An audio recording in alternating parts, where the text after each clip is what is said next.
दोस्तों, जो भी आ रहा है वो अविनाश मिश्रा को सुना के जा रहा है, ये तो हम सब जानते ही हैं। लेकिन इसके बाद भी दोस्तों सवाल ये है कि क्या अविनाश को अपनी गलतियों का कुछ भी एहसास हो रहा है कि नहीं। ये बड़ा सवाल है। एक तो गलतियां किसी की भी गिनाओ, जैसे चोर को तुम चोर चोर चोर बोलते रहो, तुम उसे हवालात में डालो, तुम उसे टॉर्चर करो, क्या उसके बाद भी वो सुधरेगा? आपको लगता है कि जो चोर है वो एक बार उसे सज़ा वगैरह सब मिल जाती है और उसे जब फिर छोड़ देते हैं तो क्या वो दोबारा से चोरी ही करता है कि नहीं करता है? करता है कि नहीं करता है? करता है ना। तो वैसा ही लग रहा है दोस्तों। खासकर मैं बात करूंगा विवियन की वाइफ ने जो रियलाइज करवाई हैं बातें सब, उसे बता के उसका काला चिट्ठा खोल के रख दिया है सबके सामने। तो सवाल ये है कि उसे कुछ रियलाइजेशन है? मुझे नहीं लगता, क्योंकि उसके बाद वो तुरंत बाद दिखा है ईसा के साथ, वहाँ पे हगिंग चल रही है। मतलब वही होता है ना कि जब ये लो फील कर रहे होते हैं दोनों लोग एक दूसरे को, ये फिर हग करते हैं, थोड़ा स्ट्रेंथ बनते हैं, एक दूसरे की ताकत बनते हैं। तो वहीं पे ये चीज़ें चल रही हैं। अब विवियन को तो कोई ऐसे स्ट्रेंथ देने वाला है नहीं, लो फील अगर वो करे तो कोई गले लगाने वाला है नहीं। सबके जेब में तो चाकू रखे हैं, जिसके भी वो गले लगता है वो चाकू पेल देता है। दिक्कत यहाँ है। तो विवियन को जाना पड़ा स्मोकिंग रूम में, और वहाँ पे फूट फूट के जो रोया है विवियन, वो हम सब ने देखा। तो भरोसा अगर विवियन करे तो किस पे करे? किस पे करे? नहीं कर सकता किसी पे भी। देखो, वो तो करण तो अपने आप को खुलेआम दुश्मन बोलता है, वो बीवी भी बता गई कि वो तो तुम्हारा क्लियर दुश्मन है, उससे डरने की ज़रूरत नहीं है, वो तो खुलेआम तुम्हें जो जब उसे करना होगा वो करेगा। लेकिन जो तुम्हारा दोस्त होके दुश्मनी निभा रहा है और तुम्हें कहता है दोस्त दोस्त, उससे तुम्हें सावधान रहने की ज़रूरत है। और वो खुलासा हो चुका। अब इस खुलासे के बाद अविनाश का क्या स्टैंड रहने वाला है? क्या वो कटा कटा घूमेगा, विवियन से दूरी बना के रखेगा? तो इसका मतलब यह है दोस्तों कि वो भी नहीं चाहता कि विवेन से कुछ भी सुलह वगैरह हो। इसका मतलब तो यही बनता है ना। तो ठीक है, फिर सोलो खेलो फिर। और अभी तक जो इस्तेमाल इतना कर लिया विवियन को, अब सब समझ में आ गई तुम्हारी बातें क्या थी। तो ये सब करके फायदा किसे हुआ? इतना तुमने उसे रोक के रखा, इतना कंट्रोल किया, सब काम कर लिए, ट्रायो तुलवा दिया तुमने। करण से दुश्मनी है ही उसकी, वो तो तुम्हारे बिना कहे ही थी। वो पहले से भी अच्छे दोस्त नहीं थे, वो तो पहले ही हमें दिख गए थे आसार। लेकिन ठीक है, लेकिन माँ बेटे वाला एंगल जो तुड़वाया है वो तुम्हारा बहुत बड़ा हाथ था उसमें। तो अभी चलो यहाँ पे आ जाते हैं रियलिटी पे। ये तो अभी तक जो कल तक बातें चली उनको छोड़ दो, लेकिन अभी तुम कहाँ खड़े हो और विवियन कहाँ खड़ा है? बात इस पे करनी पड़ेगी। विवियन अब भी स्टेज पे खड़ा है। हम्म? विवियन अब भी स्टेज पे खड़ा है। सलमान खान हाथ में पकड़े हुए हैं हाथ विवियन का। ठीक है, और अनाउंसमेंट होने वाली है कि बिग बॉस 18 का विनर है विवियन डी सेना। और अविनाश, तुम कहाँ हो? अगर आओगे तो आ जाना, है ना। नहीं तो ज़्यादातर लोग तो आते ही नहीं है उस दिन, ग्रैंड फिनाले के दिन पे, क्योंकि उन्हें शर्म सी महसूस होने लगती है। तो उधर तुम ऑडियंस में बैठे हुए दिखाई दे सकते हो। ये इस वक्त का, अभी का अनुमान है मेरा। ये सब करके मिला क्या? फायदा तो विवेन को ही हुआ। करण ने तो अपना एक वे पकड़ रखा है, वो क्लियर है। उसको तो भाई ऐसी चीज़ें मुहैया कराई गई हैं, ऐसा उसका दिमाग चलाया गया है कि वो, उसके सामने तो अब कोई रोड़ा है ही नहीं। बस तुम जो रोड़ा बन रहे थे एक दूसरे के उसमें विवेन के बीच में, जो तूने रोड़ा डालने की कोशिश करी, इससे क्या हुआ कि तेरा ही गेम जो है वो पीछे आ गया। अगर ऐसा करता तू कि, मतलब तू गेम खेलता, तू अटैक करता, शिल्पा पे अटैक करता, तू चुम पे अटैक कर लेता, तू करण पे अटैक कर लेता, तो तेरा बहुत अच्छा खासा सपोर्ट बना रहता। लेकिन भारत में ना इमोशन की बड़ी कदर होती है, और जो इमोशन को हर्ट करता है दोस्त में, ये तो बहुत बड़ा जुर्म है। ये जुल्म है बहुत बड़ा कि तुम दोस्त के दोस्ती बोल बोल के, दोस्त बोल बोल के भी तुम खंजर भोंक रहे हो। तो ये तो माफ़ी के बिल्कुल भी लायक नहीं है। इसे गद्दार बोला जाता है। दोस्ती में गद्दार बहुत बड़ा धब्बा होता है, उससे तुम ट्रॉफी नहीं उठा सकते ये गद्दारी का टैग लेके। अगर तुमने ईमानदारी से दोस्ती निभाई होती विवेन के साथ, तो मैं बोलता हूँ, मैं गारंटी दे सकता हूँ इस बात की कि लगभग मैं मानता हूँ कि टॉप 3 या 4 तक अविनाश जरूर जाता। मानते हैं कि नहीं मानते हैं इस बात को? अगर ये दोस्ती निभाता, सिर्फ अपने दुश्मन पे ही अटैक करता, तो इसको अच्छे खासे व्यूज़, अच्छे खासे इसको वोट मिलने ही मिलने थे। लेकिन दोस्त के साथ तुम ये गद्दारी करके, छल कपट करके, भाई तुम उसे नॉमिनेट ही तो कर सकते हो। इतनी बुद्धि तो होगी, नॉमिनेशन तक ही पहुंचा सकते हो विभिन्न को। उसके बाद वो फैसला कहाँ आएगा? वो जनता के पास में आएगा। वोटिंग की पावर जनता के पास। वो इतने वोट करेगी कि ले तू करते रहे नॉमिनेट, क्या कर लेगा तू? तो गेम तो भाई तेरे समझ में कुछ आया है नहीं। जो तूने करने की कोशिश करी कर ली। दूसरा, तुझे समझाने गई तेरी माँ, वो भी मुझे लगता है कि गलत ही सलाह दे के चली गई हैं। ऐसे भिंडी पे चढ़ा दिया कि तू जो बेटा कर रहा है, बस वो दुनिया का और कोई आदमी नहीं कर सकता जो तू कर रहा है। तो वो और सीना चौड़ा उसका हो गया कि ले भाई, अब ले, विवियन कौन है, करण कौन है, अब मैं देखूं। ये बहुत गलत फहमी में पहले भी था, और मम्मी से मिलने के बाद और ज़्यादा गलत फहमी में जा चुका है। मैं तो सोच रहा था कि यहाँ पे मम्मी ये सलाह देंगी कि बेटा दोस्ती बना के रखो, ट्रॉफी की बात है। ट्रॉफी आए ना आए वो सोचो ही मत, वो तुम्हारे हाथ में नहीं है। लेकिन दोस्ती, दोस्ती बेटा है, समझ के चलो। अगर दोस्त बनाया है तुमने, तो या तो तुम रजत की तरह अगर सोलो खेलोगे, तुम बोलो भाई मेरा कोई नहीं है, मैं अकेले खेलूंगा, मुझ पे कोई ट्रस्ट ना करे, सीधी बात है। जैसे कि रजत बिल्कुल सोलो है, उससे कोई उम्मीद नहीं रखता इस बात की कि ये मुझे नॉमिनेट नहीं करेगा। वो अपने समीकरण के हिसाब से किसी को भी नॉमिनेट करने के लिए स्वतंत्र है। लेकिन तुम नहीं हो, क्योंकि तुमने विवियन को और ईशा को दोस्त बोला है। अगर तुम उन दोनों के खिलाफ, नॉमिनेशन तो छोड़िए, एक टैग भी गलत वाला इन दोनों के खिलाफ यूज करते हो, तो तुमसे सवाल पूछे जाएंगे और तुम्हें जवाब देना पड़ेगा। तो यही होता नज़र आ रहा है। गेम तो कहीं ना कहीं गड़बड़ हो चुका है अविनाश का। और गेम गड़बड़ ही नहीं दोस्तों, अब गेम हो चुका है ख़त्म। अब जो भी कपड़े इधर उधर बिखरे हुए हों, ठीक है, और गीले कपड़े हों, जैसे सूखाने उखाने डाले होंगे, तो उन्हें समेट लो और दोबारा से कपड़े धोना मत। और जो भी पैकिंग इधर उधर सामान बिखरा हुआ है, पैक करो उन्हें और तैयार रखो बैग को। कभी भी तुम्हारा एविक्शन हो सकता है। तुम्हारा गेम हो चुका ओवर। तो बात कर लेते हैं दोस्तों, जो प्रोमो में दिख रहा है, कशिश की मम्मी आ गई हैं और बैंड बजाना शुरू कर दिया है अविनाश का। मैंने पहले ही आपको रिपोर्ट दे दी थी। कहना वही है उनका जो उनकी बेटी ने कहा कि तुम सॉरी बोल के बात को ख़त्म कर सकते थे, लेकिन तुमने बहुत खींचा, बहुत खींचा।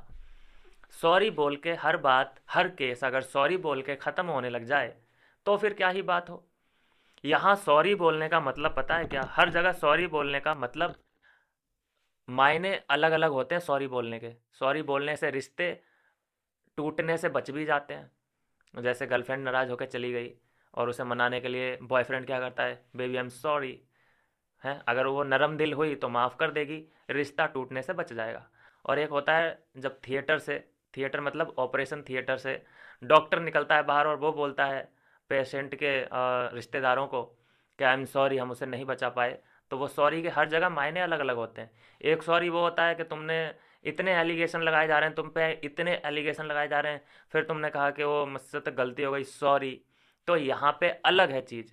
क्यों है? फिर तो तुमने सॉरी बोल के गलती एक्सेप्ट कर ली ना।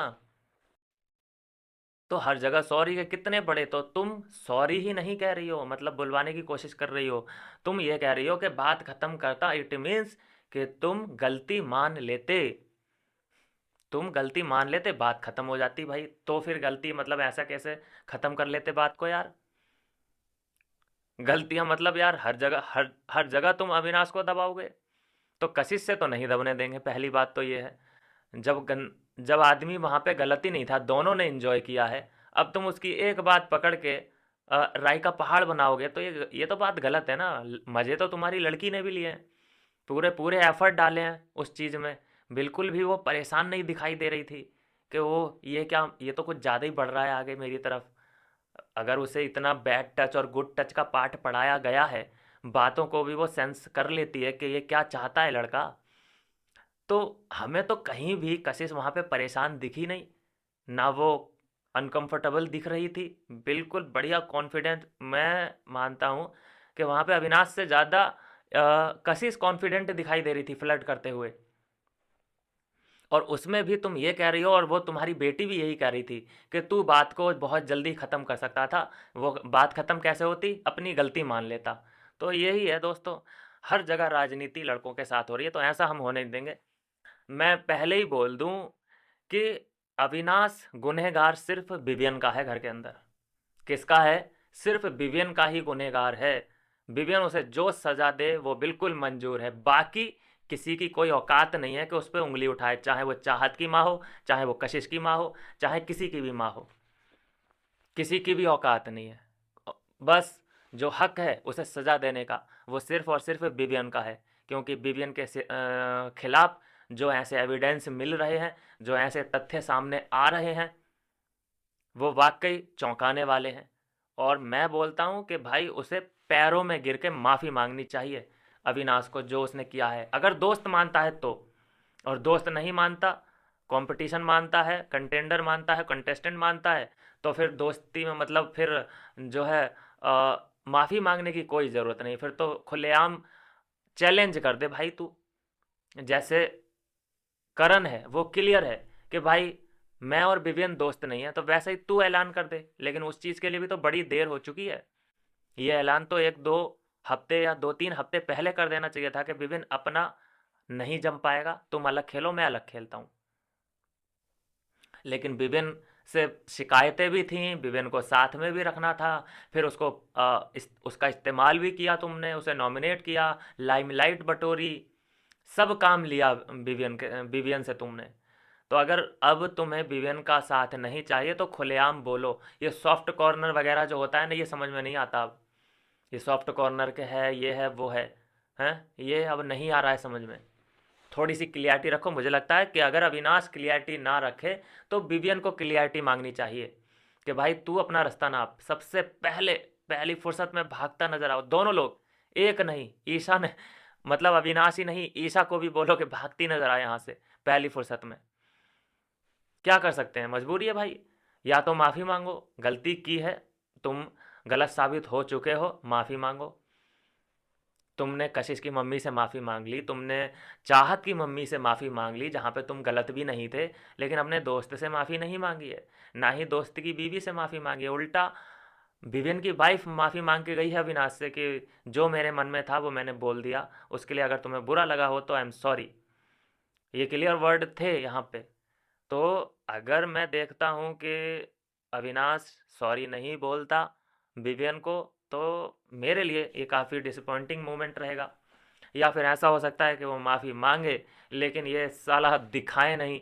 ये साले लोग, अब मैंने साला बोल दिया तो गाली तो नहीं है ना? ये अरुणाचल में तो गाली है ही नहीं है, तुमने बोला है। कई कमेंट भी मुझे ऐसे आए थे कि साला कोई गाली नहीं होती, तो सालो इसका मतलब ये गाली नहीं है ना? बुरा मत मानना कोई भी अरुणाचल वालों। चलिए खैर कोई बात नहीं। तो कशिश की मम्मी ने आड़े हाथों ले लिया है।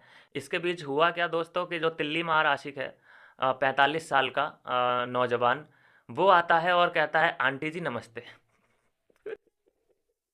आंटी जी नमस्ते मतलब वो 38 या 39 की है कशिश की मम्मी, उससे ये 45 साल का अंकल कह रहा है कि आंटी जी नमस्ते।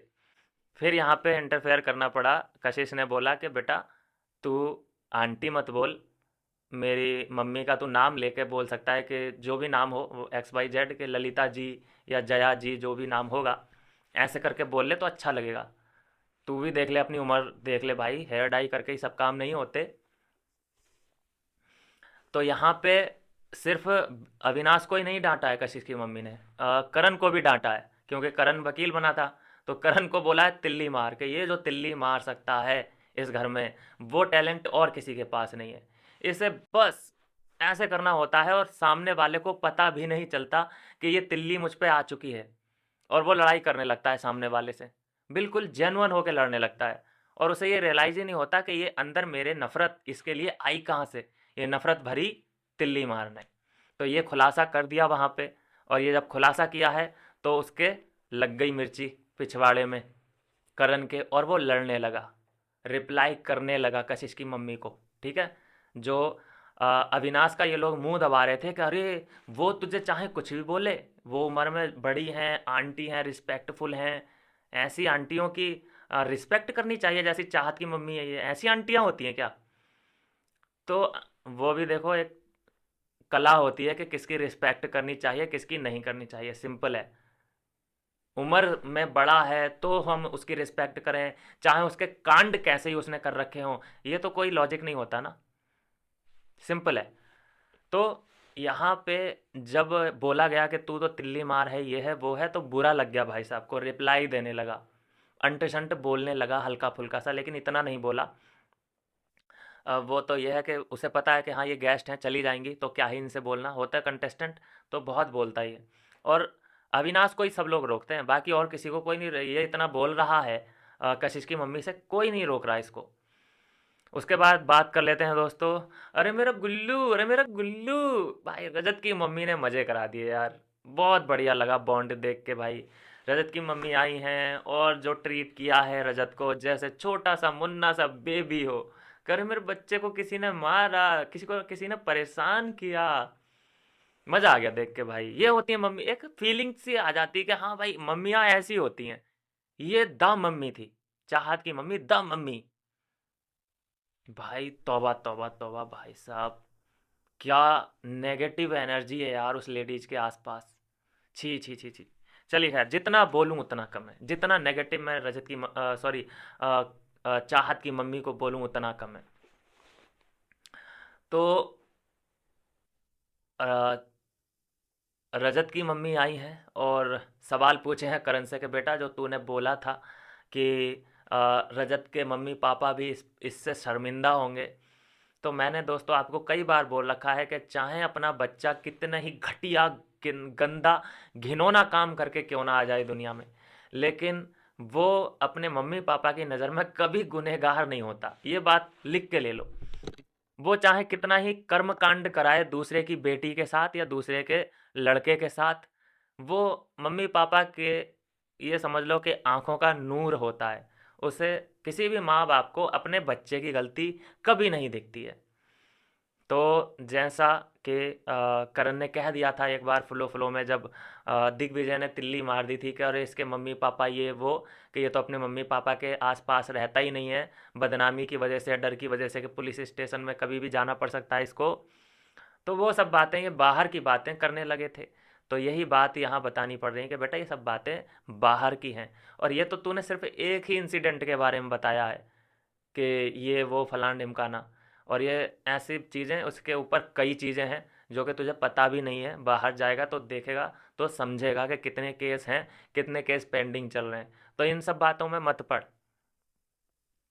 तुझे कोई मुद्दा बनाना है तो घर के अंदर की कोई बात कर, लेकिन बाहर के बारे में बात मत कर। ये ज़रूर बताया गया होगा रजत की मम्मी को कि इससे बोलना कि बाहर की कोई बात ना करे, घर में जो मुद्दे हैं रजत के, उनसे अगर तुझे प्रॉब्लम है तो उस पर बात कर।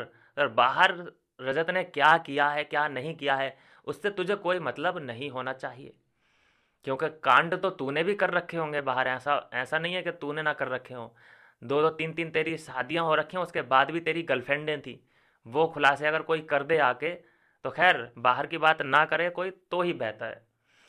तो ये है दोस्तों, ये इस प्रोमो की कहानी जो आ रहे हैं धीरे धीरे करके निकल के, लेकिन हाईलाइट दोस्तों मैं कहूँगा ये था कि जब अविनाश लो फील कर रहा है तो वो पहुंचा ईशा के पास, उसे हक कर लिया। लेकिन जब विवियन लो फील कर रहा है तो वो कहाँ पहुंचा, स्मोकिंग रूम में, और वहाँ पे अपने आंसू वांसू, पोछे पाछे अपने आंसू भी नहीं दिखा सका वो, ना ही ईशा को ना अविनाश को। ये अच्छा है कि चलो वहाँ पे माँ आ गई और माँ ने गले लगा लिया। ठीक है भाई, शिल्पा के पास ही जाने दो यार, कोई दिक्कत नहीं है शिल्पा के साथ। क्लियर है दुश्मन कौन है, क्लियर दुश्मन करण है। अभी अविनाश के साथ कैसा बिहेव रहता है इस फैमिली के फैमिली वीक के बाद, वो देखना पड़ेगा। लेकिन ये ठीक ही है, शिल्पा का और विवियन का जो माँ बेटे का रिश्ता है भाई, चलने दिया जाए, कोई प्रॉब्लम नहीं है। पहले भी प्रॉब्लम नहीं थी, लेकिन एक नैरेटिव सेट किया गया कि भाई तुम जो शिल्पा से माँ बेटे वाला रिश्ता कर रहे हो, तो हो क्या रहा है कि वो दोनों तुम्हारा फ़ायदा उठा रहे हैं, तुम्हें यूज कर रहे हैं। हालांकि इन सब में विवेन का कोई नुकसान नहीं हो रहा था, लेकिन बस अविनाश ने ये दिमाग में डाल दिया कि ये दोनों लोग तुम्हें यूज कर रहे हैं, फुटेज लेते हैं वो दोनों, लाइमलाइट उन दोनों पे जा रही है और तुम्हें बोर हो रहा है, तुम बोर दिख रहे हो बाहर। तो ये एक नैरेटिव सेट कर दिया था जिसकी वजह से ये सब ट्रायो तोड़ दिया दोनों ही लोगों ने। तो ये दोस्तों इस पूरे प्रोमो की कहानी, मिलता हूँ नेक्स्ट वीडियो में नई अपडेट के साथ।